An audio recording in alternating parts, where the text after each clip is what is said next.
In this corner, with a bachelor's of business from Fort Lewis College, owner of multiple Navajo Westerners, Ace Hardware and Lumber Yards, dominated the 2018 general election ticket with 66% of the Navajo Nation vote. Former Vice President of the Navajo Nation, Myron the Executive Lizer.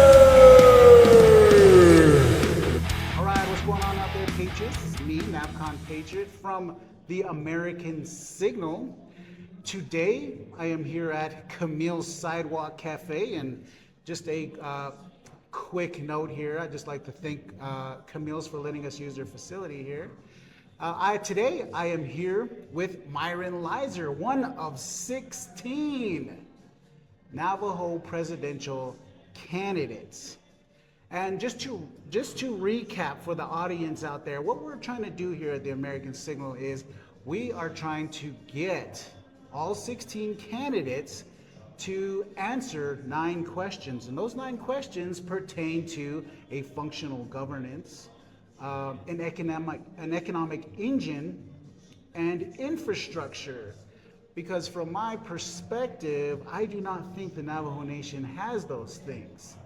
So with that said, welcome, Myron. It's good to have you. Appreciate it. Thank you. Before we begin, Myron, do you have anything you'd like to say before we start? Well, first, thank you for this opportunity. I think all the candidates should be open to various modes of interviews, because you all reach different segments out there in the population. So our people are dying for these questions to be answered, much like this one, and I think any and all opportunities should be taken up. Of course, as I say that, the caveat is a lot of times candidates are out and about, they're campaigning, their schedules are very hectic. I was, 10 minutes late just to get here, just phone calls and other interviews and whatnot. But I think these are valuable times where, again, our networks only reach so many people, and your networks reach another segment of other people out there. But ultimately, I think people will be the wiser, and if you take the time to look and study these responses,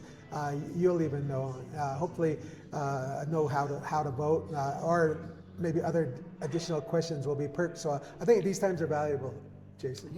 Yeah. Well, thank you for coming, and I'm glad you made it here safe. So without further ado, I know that there's a lot of people out there that have that want this information quick, fast, and furious. So we'll get started here. And just to let everybody know, to keep transparency here, is I send the candidates the questions beforehand, because I want our candidates to be put in the best possible light, and I would love to hear their responses at their best. You did get the question before, but just to paraphrase the question, what are the 3 biggest failures in governance today, and what are going to be what are going to be the actions that you take the first year to fix that? Yeah, great question. Well, I think the 3 biggest failures of government is, number 1, first and foremost, is dependence on the federal government. Our dependence upon all the resources, the budget, on the federal government. It's like when I was vice president 3.5 years ago, and that served from 2019 through 2023. It seems like we always had our hand out to the federal government. We need more money, budget, and rightfully so. But I think our dependence on the federal government, and they've shown over decades that they're less apt to work with us readily, right? Congressional legislations, policies, all the regulations that they have seem to stymie us at every turn. And so merely the message should have been received loud and clear decades ago. Our dependence on federal government. We need to look for other modes of revenue. We need to look at other ways of creating a better government that works for the people truly. So I think number 1, we have too much dependence on the federal government. Number 2, out of touch. I think by and large, only half of the people really are actually engaged, right? I mean, you help your segment, your network become engaged, and hopefully that's growing. There's other people out there, they call them social media influencers. They have their own groups. But I think all of the media influencers only reach like half of the people. The rest are out there, they're just living life and they're taking what comes. And I think that half needs to be engaged, needs to be enticed to be engaged. I used to be one of those before 2016. I think politics was just that big evil thing, demon that was out there, and let other people worry about it, right? And so I think most of society and our people are there. It's just like, politicians, they don't know, they don't speak for us, da-da-da. And yet that's the only way to become engaged with the whole process is to learn the issues, study all that's out there, become educated, and then you can make good decisions, right? So number 2, out of touch. And number 3, I think the government, right now, the biggest failure of the government is there's no real plan for the future. Yeah. I think it's safe to say that we're status quo in a lot of things. We're dealing with a decades-long issue and with no real solutions provided. And that's the thing, when you do engage somebody out in the public arena and campaigns, people come with, politicians are like this, they only come around during the campaign season, they're not in it, they're in it for themselves, da-da-da. I mean, that's all rhetoric, but okay, I get it, maybe you needed the vent, but at some point we need to okay, everybody's time's valuable, what are the issues? And if you know all the issues, then help us get to solutions, right? So nobody's talking solutions. It's just like banter, rhetoric, and we don't really get anywhere. And so I think the third way that government has failed us is no real plan for the future. And so my first year fix, because I have experience, I've been a vice president only 3.5 years ago, served during the pandemic. I feel like we were stymied by the pandemic for 3 years. So really 1 year of free flowing, what can we do? And then the pandemic happened. So really stymied in a lot of ways. But my first year plan would be to plan with our young, bright change agents. I call them change agents. We tell our kids to work hard, study hard, keep your nose clean, stay out of trouble, mind your parents, get good grades, and go to college, go somewhere and get a good education, come back and help your people, right? That's the ladder of education, right, from Chief Manuelito. And that's fine and dandy, but they're doing their thing, but the government is not serving them. The people that are leaders at any one time, again, decades-long issue. So I would start working with the younger generations from high school. In fact, I'm doing it right now in a non-profit way, helping Elevate USA, which I serve on the national board, develop a pipeline of influencers, leaders, teacher mentors from 3rd grade on up to 12th grade. And then when they leave 12th grade, these people that are in the pipeline of Elevate USA, in fact, we have a successful model affiliate of Elevate Navajo. The pipeline prepares them character development, professional development. They graduate as a senior, leaving high school with a career in mind. Mm-hmm. And that's half the battle. Sometimes we graduate. I know I was one of them. Graduate, it's like, what am I going to do? I don't know. Just flounder for a couple years. Finally, life happens, and then you get your head on straight. So I would work, and I plan to work with young, bright change agents, I'll call them, with degrees or not with degrees, but those contributing at a high level. And they're out there, you see them engaging on social media, engaging in public events, all the campaign, the forums, those are gonna be valuable to learn where your candidate sits on various issues. So immediately I know I'm 60 years old. I try to stay in shape, I try to stay relevant, I try to stay in the know, but the older you get, I think the perception is you're not engaged with the youth. I very much am, so I look to strengthen that partnership and be open to their ideas, and they have a lot of great ideas. They're very smart, they're bright, and they're very passionate about helping the system. Again, the system being the government, and the government doesn't do well listening to them. Yeah. All right, and so we'll move on to question 2. How will your administration reduce government inefficiency, corruption, or political favoritism while increasing accountability to the Navajo people? And I just heard this last night, listening to a college student. Again, I'm one of those. I don't know all the answers. I'm not the smartest, lightest, or brightest light in the room. We all think we are, but if we just sit back and listen to people when they talk and they engage, man, I tell you, there's a lot of smart individuals out there. And last night, this is what perked my interest in one of my little meetings I had, campaign meeting. She said, institutional redesign. I think that's the vernacular of today's generation that's coming out of colleges, coming out of the universities. But in this institutional redesign, changing the culture of the workplace by changing the old archaic ways of doing things administratively, right? That's one of the fixes. Throwing out the paper, right? We're so archaic at Navajo. Using software integration like Salesforce. I'm working with Salesforce right now, the CRM platform, the customer resource management platform, by targeting better efficiencies through suggestive AI-driven scenarios. Ultimately, these new efficiencies, and these are all what I wrote down. I didn't want to go down a rabbit hole when you asked me the question, but as of last night, institutional redesign leads to these new efficiencies, and they're almost unnoticeable, but they will lead to enhanced workflows, which lead to better work environments. We need better work environments on the nation.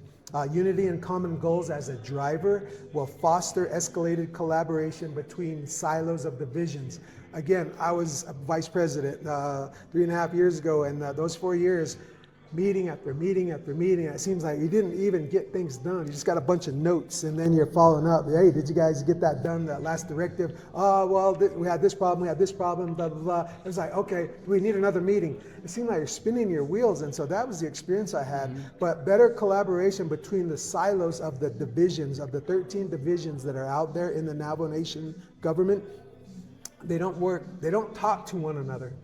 You might bring them all in a room and talk to them, and they all each have their own responses, some of them rehearsed, but they go back to their office, their cubicle, and they don't talk to one another. So we need to help foster growth and willingness for these silos to talk to one another. But these changes will be felt, and the workers will relish their newfound sense of purpose, working for the people. Keyword, working for the people. You need a system, you need a platform, and there needs to be protocol. And when you're in your own element, in your own mind, I think you kind of go down those rabbit holes that I was talking about, but there's got to be a system. So the culture shift in this institutional redesign is taking pride in a new way of doing things. I'll call it a newfangled way of giving back through public service.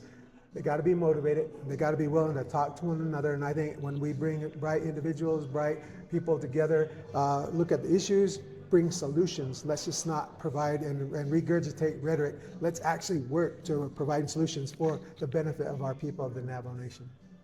Yeah, makes a lot of sense. And one of the things when you look at the list of things that are present that actually make up what a functional governance is, the number one thing is rule of law. Yeah. And if you don't have rule of law, there's increased corruption, and it actually works to disenfranchise the people. Yep. So number two, to your question, corruption will not and should not be tolerated. I mean, period. Good. Like you said, rule of law. I mean, you just have to have everybody be accountable, and you have to be willing to confront, right? Yeah. And deal with whatever the slight was, whatever the issue was. Yeah. Oh, and then lastly, the favoritism, nepotism, crony embedded workers. I get it. You know, they help on a campaign, they want a job. So, you know, you got to handle that in the front end. You know, if you're looking to get a job, you're going to apply like the rest of them, right? We're going to hire the most qualified candidate, right? For a division director, for anybody else. And so the good old boy club, hopefully in hiring, that the supervisors do the right thing. Yeah. Okay, and moving on to number 3. What measurable results should the Navajo citizens expect after 4 years under your leadership, and how will you track that success? I think in the realm of a functional government, Navajo citizens should be able to sense a shift in performance enhance customer service to the people, and these are all metrics that are provided with whatever software is being used, right?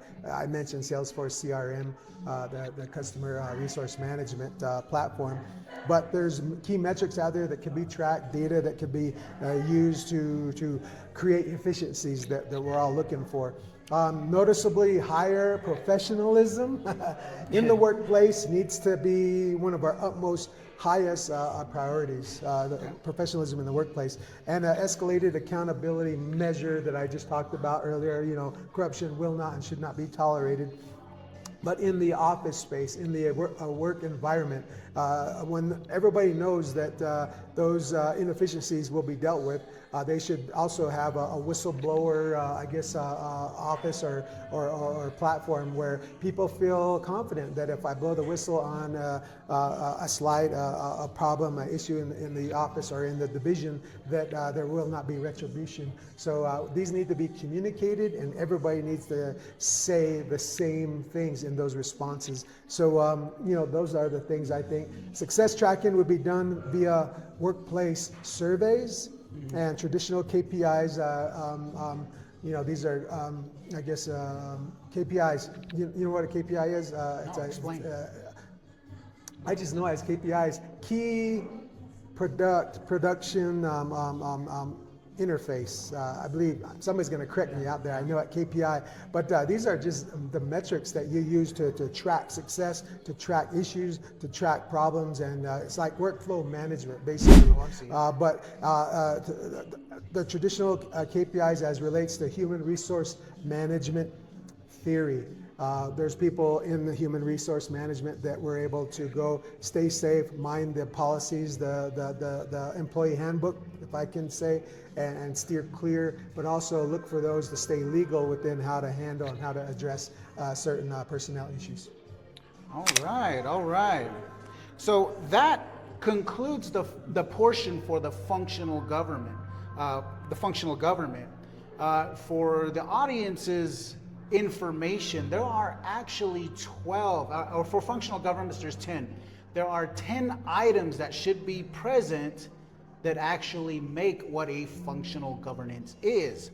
And we are whittling all those 10 things down to actually 3 questions. And so a lot of respect to the candidates that are trying to answer these questions, because they're made to be tough. And we're going to move right on to an economic engine question 4. And it's going to be, do you believe the Navajo Nation currently operates more as a grant economy than a production economy? If so, how would you transition us into a stronger production-based economy? The answer to that question is yes. I think we are really predominantly a grant economy. But the reason why I feel that way is because of my experience as the vice president, where when the budget didn't allow for properly staffed divisions such as public safety, right, which is known, we're where we need to get more officers to get back at the level of where I feel our constituents feel safe. And there's a confidence in that. But in an emergency, our citizens know that the responders will be attentive to their situations in all phases. So with a lack of a dwindling budget over the decades-long way of how we've been doing things, public safety has been an issue. There was a time, Jason, where our police force was about 350 officers. Now we're, I think, below 200. I could be wrong on that, but I mean, we've erosion, retirement, burnout, higher pay at a local regional sheriff's office, state police, highway patrol. These are what they call headhunters, right? People are looking for the top talent, and they're willing to pay higher than the Navajo Nation does. So a lot of our good officers, even though they want to stay home and work, they got to provide for their families. They got to pay their bills. The cost of living on the Navajo Nation is a lot higher than in the border town. So obviously, the attrition of our officers is taken to higher better pay, better benefits in some of these areas. So the question was, does Navajo Nation operate as a grant economy than a production economy?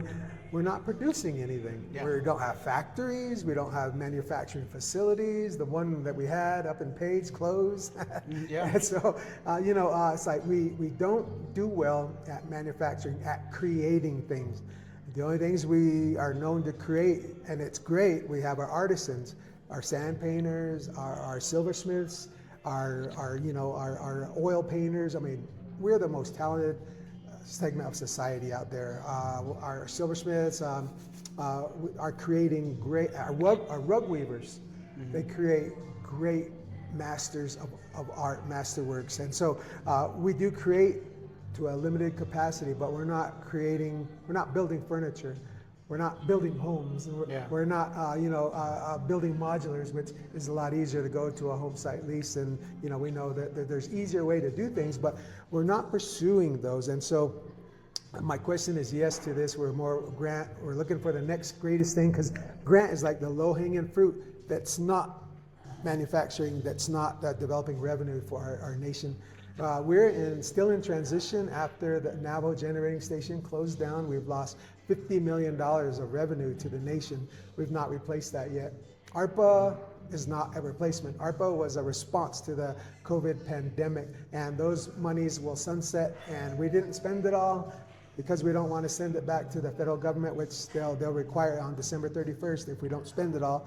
Then we want to send leadership right now is talking about sending a hardship check to the people just to spend it all down. So is it compliant?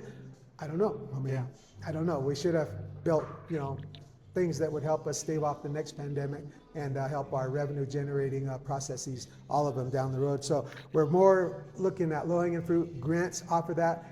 Except it's a long answer. Sorry, Jason. Yeah, no problem. This is Trump exactly what we want to hear. They're pulling back all of those monies, all of those tranches of funding that has predominantly been out there. DOGE highlighted the inefficiencies and the corruption at USAID.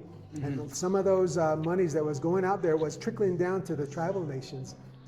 But by and large, the corruption has led USAID getting all of their money, funding being revoked. This was billions of dollars. So now that tranche has dried up. There's other areas where the federal government has found inefficiencies. So one by one, the grants that normally were out there are not there anymore.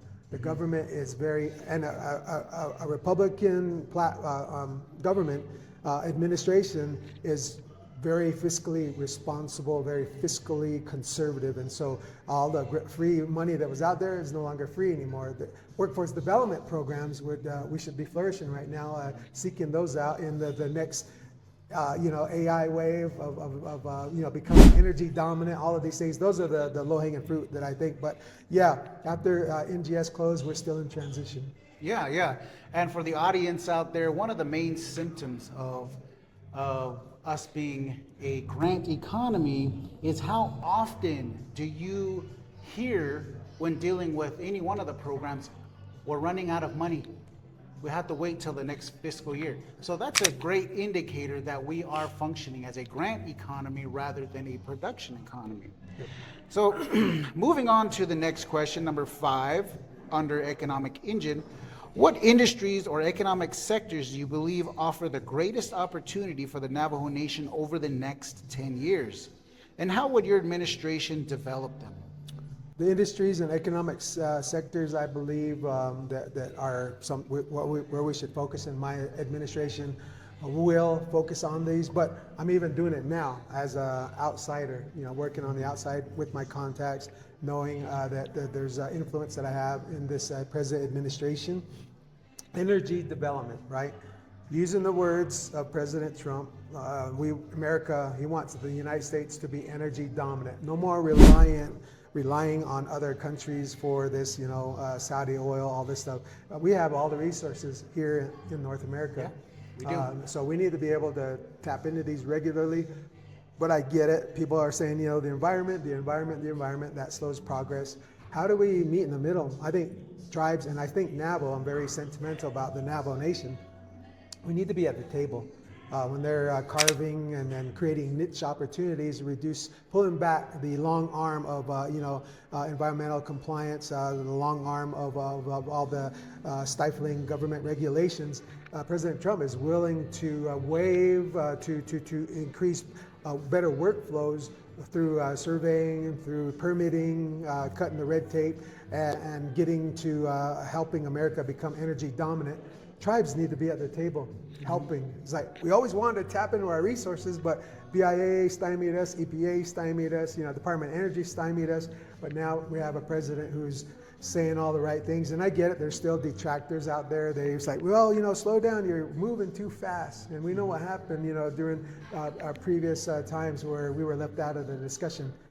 That's where we need to be a part of the solution, right? And be a part of those discussions. So energy dominance, manufacturing, we need to create things, housing, trade. I've been going to District Export Council that is sponsored by Department of Commerce in DC, and I have a lot of people there that are District Export Council commissioners, and they would love to partner with the tribes, especially those tribes that are willing to study how can we increase trade from our tribal nations, how do we participate, and then how do we do international trade. But you got to be at the table, you got to be knowledgeable. I don't know if we have anybody knowledgeable in District Export Council and their work. I've been there at the meetings, I've been invited to speak. I'm trying to highlight Indian country as the last frontier in this administration and beyond. So energy development, manufacturing, housing, trade, new market tax credits. Tomorrow I'll be doing an interview on new market tax credits, that some of the money is paying for the wastewater treatment facilities in Kayenta and Chinle. So tomorrow I'll be talking about new market tax credits, and it's just another funding mechanism that helps us get to where we want to go. So on and on. Again, I'm well versed in all of these things. As you know, as a vice president, I could talk for hours about solutions. And under my presidency, these will be our priorities, right? And so my priority is economic sovereignty. We want to get out there and pursue the right deals. We also want to be the visionary leadership that it takes for someone at that office who has experience. I have experience. With my administration, we'll focus on those efficiencies, help the Navajo Nation work with the right partners, not only in Indian country, but the federal government as well. And so I know they're emerging markets. That's one of the other things that we'll talk about in the next 10 years. Does Navajo send representatives to Davos, right? When Davos convenes in Davos, Switzerland, you get all the world leaders come, is Navajo there? I've often wondered that. I was invited once, but I couldn't make it happen. Navajo needs to be there. Indian country needs to be there at the table. So again, these are areas of focus for me. Do we partner with sister cities? Learn how other regions, other countries were rebuilt, like Singapore. Man, it's a metropolis now. It's a state-of-the-art metropolis. Hue, Vietnam, the city of Hue was decimated during the Vietnam War. Now it's a shiny, bright example of progress in a communist country. There's efficiencies that I believe that a capitalistic view can bring for our Indian nations and albeit the Navajo Nation, but we have to be willing to engage. Yeah, one of the things that a lot of Navajos don't know is that here in New Mexico, we are the second greatest exporter, or we have the second biggest reserve of crude oil here in New Mexico. And one of the things, and like you said, we need to be at the table. We're kind of excluding ourselves from the table when we're entertaining policies like that of Miss Deb Haaland and her increasing the border around the no drilling area around Chaco Canyon. So a lot of people need to consider these things, is that the Navajo Nation does sit upon a lot of resources that we could be using to really benefit the nation. With that said, number 6, how will your administration create opportunities for young Navajos to build careers, businesses, and wealth on the Navajo Nation instead of leaving it? Oh man, that's an age-old question and problem. It's still an issue. I had this discussion just last night with a very bright young college student. She was she's an economist. She's studying the economy, and so she's going to graduate with a degree from the University of Arizona. But I mentioned earlier that these very bright and aspiring professionals coming out of college, and those willing to work the trades as well, right? These guys all have great ideas. This segment of society have these great ideas. They're getting ready to graduate and join the workforce. That term that I mentioned earlier, indigenous institutional redesign, there's got to be the generation of graduates. Some are going to get their MBAs, they're getting their masters. Some are going into, getting their doctorates, and they'll be joining other entities, other tribal governments, other government agencies, and they'll be helping all of those other entities become better, become wealthier if it's a business or a revenue generating entity, or a tribe. They'll be helping other tribes gain a foothold in this new age economy, right? And so our bright are going somewhere. Why not entice them to come home? A visionary leader gives them that hope that, man, if I just latch on, I'm willing to sacrifice, right now to come to the Navajo Nation, look for a good job, stay with family for a season where something might change, a new segment, manufacturing gets started, where we're going to need these bright individuals, these contributors to help us. And so I think in this indigenous institutional redesign, I think there's something there. We need to develop a think tank, right? We need to get that think tank started of bright young graduates and those who've been working in the workforce in the last 3 to 5 years, because this AI dominance has really changed the landscape. People are looking at the new tech emerging. TSMC there in Phoenix, semiconductors, the Taiwanese are building there. There's a new metropolis being built right on the outskirts of Phoenix. ASU is kind of leading the charge there. I was in a meeting where I'm hoping to get invited, where Dr. Michael Crow is talking about soothing relations between Taiwan and tech and the people that want to put their fingerprint on what this new campus will look like. And I says, you know what? You're missing Indian country. You're missing Native American indigenous thought, cultural exchange. You're missing the heartbeat of Arizona, right? With 22 other tribes here. We need to contribute in this indigenous institutional redesign. And that's what I mean by we need to let all of those decision makers out there that are non-Native know that we have great ideas, we're willing to work, we're willing to contribute, we want to be partners, true equity, and we need to be willing to have a seat at the table. We might not agree with everything they're doing, but this is the only way to carve out. We learned it in freshman seminar, right? Join the conversation. We need to join the conversation that's changing the world as we know it right now. Yeah. So I don't think I really answered your question. We build careers that way. We engage them. We partner with our universities, our state's universities and our colleges to build top thinking academic research labs, Native-led think tanks, not akin to partisan strategies that lead down uncharted rabbit holes, had to throw that in there, but truly to harness those great ideas that advance our nation's priorities, but serve the greater good. This you have to be intentional. And I think with this indigenous institutional redesign, I call it the IIR, we need to invest in our youth. Come home, help us. Build homes and apartments for that young workforce to retain the top talent, as well as increasing our pay bands, increasing pay in these segments, which will bring true equity. Yeah. All right, and that concludes the little section for economic engine, and we're going to move on to infrastructure. Number 7, what infrastructure project or issue would be your administration's highest priority and why? I think the water, something needs to be said about the Northeast Arizona water compact, right? The settlement. Mm-hmm. It's a settlement. Yeah. That word in and of itself bothers me. It's like we didn't get what we deserved.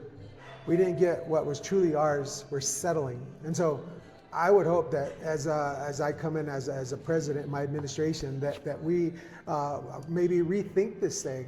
Did we truly get what our people deserve? I think not.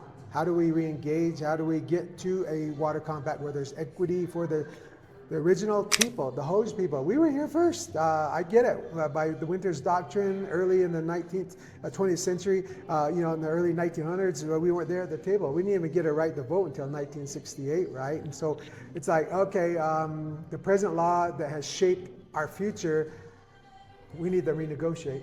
I love President Trump's mentality about, if something's not serving you well right now, we need to renegotiate. Let's talk about this because our people are dying. Our people have no future. We need to be a part of the equation in bringing solutions. So I think negotiations need to be reopened again in this year. How does everybody win when the people with all the money paying the high-powered attorneys and lawyer firms out there, they're the ones that are controlling the conversation? When First Nations, I believe there's an international law that we could tap into somewhere like Israel did, right? They were a desert region. They were formed as a nation in 1948, and they made a desert blossom, a desert region, much like our region. I've been to Israel. I've been to the Negev Desert in South Israel. I've been to the North Coast. Israel's a beautiful country, and they made a desert blossom. Well, we need to make Navajo blossom. There's water there on our northern border. Let's stick a straw in, let's take out, and let's feed farms. Let's develop a Central Arizona project that's much like the one down south. But with our survival depends on it. Our survival depends on it. Yeah. Okay. And moving on to number 8. And just to let you guys know, I'm trying not to ask follow-up questions because I really want you guys to come up with the follow-up questions. So if there is something you want followed up on, the best thing you can do is put it in the comment section. All right. So this is all for you guys' information here. So number 8, how would your administration improve critical infrastructure such as roads, water access, electricity, broadband, internet, housing, and public safety services? Well, I'm on the clock now, right? I need 15 minutes for this one. It's such a broad, great question as well, and everybody needs to know. I think we need to pave the roads, yes, that we have, and maintain them better. Potholes everywhere, you see it on social media, go 5-10 years before a pothole gets filled, right? And there's limited resources out there to do all this work, but we need to do better at that. Preserving water by keeping what comes, through the rain that we do have every season, the snow that comes down and melts and keeps our creeks and arroyos, the drain off to the local tributaries. They need to be kept on Navajo Nation, right? Earthen dams created for the cattle. And so what comes to, what moisture that does come to the nation flows right off. The little Colorado River drains it down south. It leaves our nation. We've got to find ways to keep every drop, every drop, even the raindrop that hits your roof, have a barrel outside, contain that water from your gutters into this barrel so you can save it for planting. So, it needs to be that stringent and that finely detailed. Every drop that comes, we need to keep it. We need to have planned development in our rural areas to provide the prioritized electrical lines to the furthest reaches of our reservation. In this indigenous institutional redesign, we need to think beyond this year, next year, 5 years. We need to have 10, 15-year, 20-year incremental thoughts on what planning design looks like. So that's the new redesign that I'm talking about. But it should be the land reserved for a blessing, not a reservation, but the land reserved for a blessing, right? And so a lot of prayer needs to go into this as well. But broadband internet could also be buoyed by leveraging outside investment through our targeted use of opportunity zones. Another tranche of money out there. In the big, beautiful bill, the BBB recently passed, and we have until July to rethink the opportunity zone census tracts that they've sunsetted in 26, but because of the big, beautiful bill, we now have the ability to map out what Indian country looks like within this opportunity zone. I call them OZs. There's OZ funds out there that people are investing in outside. Let's entice them to come to the Navajo reservation, to come to Indian country to help rebuild us, to build out infrastructure projects. We don't want to be left behind. We don't want to be left behind no more. How do we entice outside? I call it OPM, other people's money. to come to the Navajo Nation to invest in these infrastructure projects. I think we need to be, another financial term, ready, willing, and able. Who out there wants to help Navajo become ready, willing, and able to entice outside tranches of capital investment to Navajo and Indian country? And you have to be targeted in this. You have to know how they speak in Wall Street. The Chicago Mercantile, the Hong Kong Mercantile, all the world conglomerates. Let's bring those people that are looking for good investment strategies and opportunities. And I feel, what better place than the Navajo Nation and Indian country? We're the last frontier out there. I'm on record as saying that. Right now, in the opportunity zone, we could rebuild homes. And I've got a plan. We're working on it right now as we speak, hoping to close on a deal. Build homes for NTUA, Seattle Medical Center, and the new plan, Gallup Indian Medical Center. While they're talking about, whether it's going to be at Rehoboth or GIMC, we could be building homes right now to prepare for the Gallup Indian Medical Center, whether it's at Rehoboth, whether it's at Gallup in the lands that we purchased, 571 acres there in the opportunity zone. We let the outside world know that we're building homes, we're building industrial, we're building manufacturing, we're building retail, shopping. We need hotels. Almost going to rebuild Gallup, right outside of Gallup city limits there in the opportunity zone. I'm letting a secret out of the bag now, but this is what we've been working on for the last 6 years, is that bringing outside investment capital to the Navajo Nation. We need better, well thought out MOUs, MOAs to work with the right partners. You mentioned, you said public safety. This is the last topic on yours. What can I say about public safety that hasn't already been said? We don't have enough money.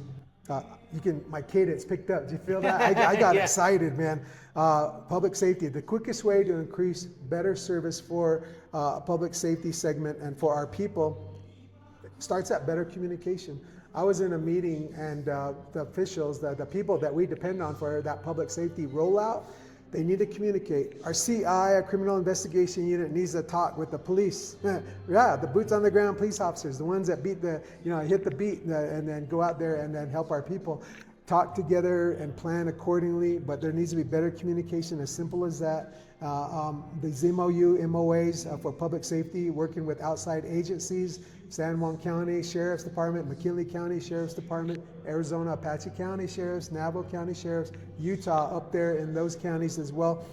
Work together, develop better, more stringent MOAs, cover all of the issues, and it needs to be upgraded, I would say yearly, just to make sure when the new administrations come in that everybody's on the same page, that our own Navajo Police Department is working with those outside agencies, develop a camaraderie, develop better communication, and let's all help the people of the Navajo Nation in this light. So that's my answer. Awesome. All right, so number 9, the last one here. If elected, what will physically exist on the Navajo Nation 4 years from now that does not exist today because of your administration? I think a sense of direction, purpose. We are the largest tribe with the largest land base, 27,000 square miles. We are the largest tribe. We argue with Cherokee, who's got more tribal members. We have 400, and I think last count was like 29,000 tribal members. So we're the largest tribal membership, but we should be leading the way in every sector that a tribe can. Obviously, gaming is challenged. We're not positionally correct. Its location is a very suspect for gaming. We don't have large population bases in which to draw from. So some tribes flourish with that, and they use that money, that revenue, as clout, as political clout. They pay high-powered lobbying firms, high-powered attorneys to get them into deals that I feel Navajo, we should be able to get these same kind of deals, in position for these deals just because of who we are. It's true. When we go to NCAI, well, we don't go to NCAI for obvious reasons. We have our own Washington office. When we go into meetings where other tribes are involved, like Tibic, here comes the Navajo, all the other tribes go, well, the environment changes, the element changes because Navajo now is there. And people just look to us for leadership, naturally for leadership. And so we need to leverage that. We need to use it for our advantage. But again, we know too that our tribes, our reservations, our rancherias, our reserves, we need to work for the benefit of community. And when there's 575 federally recognized tribes, how do we engage with them? I think we need to, in our region, better strategize with the Southern Utes, the Jicarilla Apache, Mountain Ute, the Hopi, and the San Juan Southern Paiute in our region, right? Maybe even stretching to Zuni, stretching over to Laguna Acoma. These are all potentially strategic partners that bring us more clarity, more unity, I think more power, stronger together than we are without one another. So I think we need to have direction and purpose, know who we are. Let's look at strategy, strategizing with other people who want to partner with Navajo because of who we are. We have a lot to bring. When I was VP, I led a development of bringing in much needed water for cattle. You need to partner with outside, you said it earlier, grant funding, right? We had some success in a demonstration project when I was vice president. We brought water, working with a technology that brought repaired old windmills that were broken. You can't even find parts for windmills nowadays. They were built in China, and all those companies are, it's done. You can't even find parts to repair a windmill. So we have over 3,000 windmills on Navajo, and a lot of them are in disrepair, and people have to travel a lot further to get their water for their animals, for themselves. But we were successful in a project working with Department of Ag there on the Navajo Nation in the Eastern Agency, just south of the Chaco Canyon. There are ranchers there that don't have to haul water anymore. And they loved it when I threw my name in the hat for the president of the Navajo Nation. There's so much support out there in Eastern Agency. I want to go out and launch my campaign out in the furthest fringes of the Navajo Nation, starting Rema, Alamo, Tuajale, Torreon, Pueblo Pintado, Nayizi, Huerfano, and those fringe areas where they say nobody ever comes around until there's an election, right? It's election time when all the people start coming. I want to start right off the bat and saying I want to bring them into this discussion. What can we do? And I'm working on it right now. I want to help them raise up a beef program, Navajo beef program, not native beef program, Navajo beef program, where the yields on their calves that they take to market is a lot higher, where their yields on the beef that they're bringing to the market is a lot higher. And they're already, these 8 or 9 ranchers that have benefited from this new technology, where we repair by solar technology a dilapidated and a windmill that's not producing water. The casing is still great. Take out the old equipment, put in solar pumps, drop it down, and take out, by virtue of 2-inch water line out maybe a mile, 2 miles out to the furthest reaches. And so the water trough will be on a high area where the, windmill is and the water is.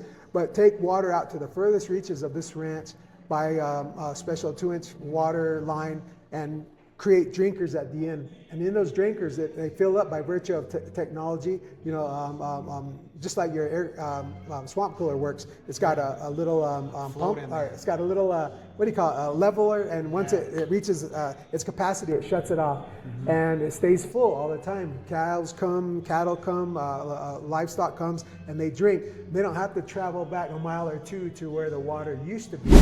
And they lose weight. They could stay out where the forage is. And so this new technology has made these area ranchers very successful. Their yields are growing on their calf they take to market and their beef.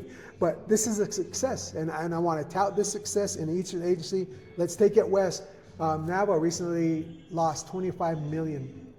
Not really anybody knows about it, but there was a USDA grant that Navajo was awarded, but the Department of Ag didn't act accordingly, and thus we lost that $25 million grant. Could have had more water to area ranchers, and they would be touting the success of the ones that did receive the water. So that's my answer for that one. What will physically exist on Navajo Nation in 4 years? Water for the people.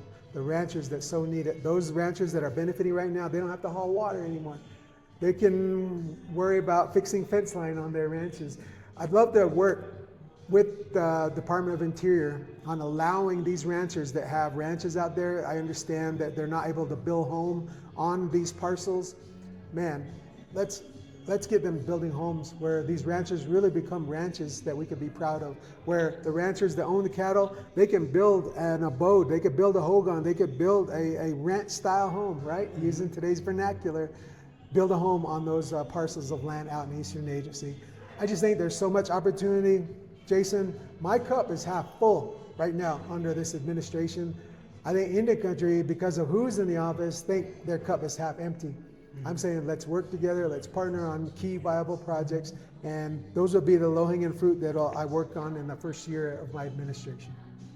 Wow, that sounds like some great stuff that you have planned, and from my own perspective, that a lot of this can be alleviated through just becoming financially independent.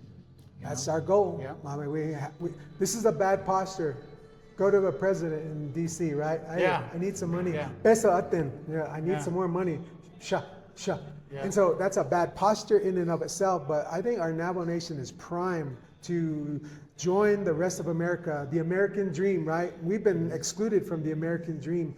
I've been on platforms, on stages. I said, President Trump, we want to be invited to the American dream. And so I think use their words against them. Energy dominance, hey, help us tap into our resources. AI, data centers. Maybe we don't want a data center. We don't have the water, but those tribes and those regions that are building data centers, why can't we partner with them? We have $9 billion sitting in investments, and people are making up to 7, 8, 9 million a year just managing our money. The Navajo people aren't benefiting on that. Somebody else is benefiting with our money that our delegates say the people's money. Well, if it's the people's money, let it work for us. Let's put it to work for us. Let's use strategic investment to advance our nation. We so need it. We need jobs. We need revenue. I think our time is now. Yeah.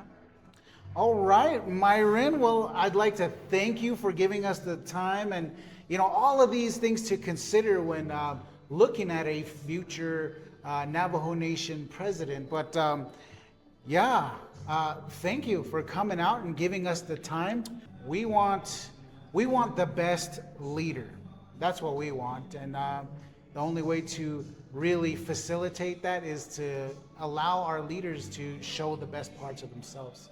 Well, when other people are talking about economic development, my family, we're actually doing it. We opened up our 4th Ace Hardware in Shiprock, so we've hired some local people there, and great store. It's growing. A baby's got to crawl before it can walk, right? So we're trying to grow it. We plan on building and developing a lumber yard here real soon. Our people need lumber and access to it. They can't drive 2 hours, wear and tear in their vehicle, and it's very dangerous getting out on the highways nowadays, right?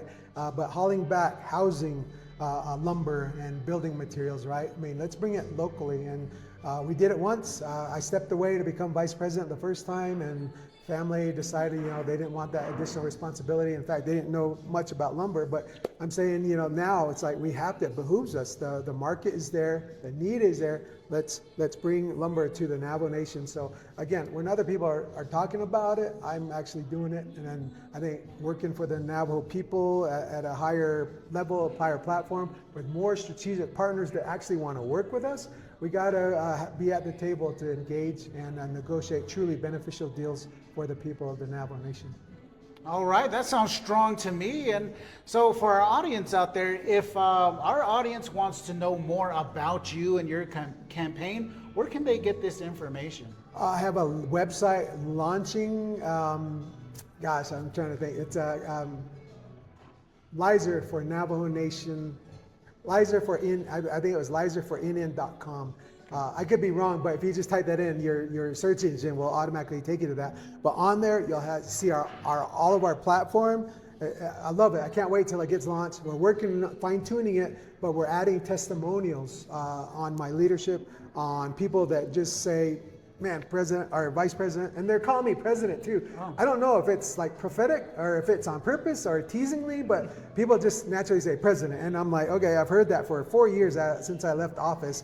I had to like really say, Lord, is that what is you're planning for this year? But the experience is there, the knowledge is there, and I think with my priorities in a Lizer-led administration, we could do a lot for economic development. But there's more to NAVA than that. It's creating jobs, it's creating revenue, it's having the year, it's working with those bright young individuals. I don't want to say the college graduates, because a lot of our people are welders. Our welders are the most highly sought welders in North America. Our people are bright and they work with their hands. And so I think because AI is leading a metamorphosis, a transformation in the workplace, the scrutiny is now coming on the white collar workers, where they'll be losing jobs because AI now is leading to new efficiencies for corporate America, right? So those jobs will be going away, a lot of that. And how many of our people, I hope we don't lose the jobs, but we could bolster our contribution to the trades. You know, if you're a contractor, if you're a carpenter, a contractor, electrical, a plumber, a boilermaker, HVAC, welder, you know, there's opportunities for you to command six-figure salaries, because right now that segment is rapidly being needed across America. So we want to keep these top talent home, and we have to have a plan. Yeah. All right, ladies and gentlemen, that concludes our interview with Myron Lizer. If you want more information, we will be posting about our candidates' campaign trail and their campaign doings as things are going on. But yeah, thank you for joining us, Myron. And Yeah, Jason. we are out. Peace.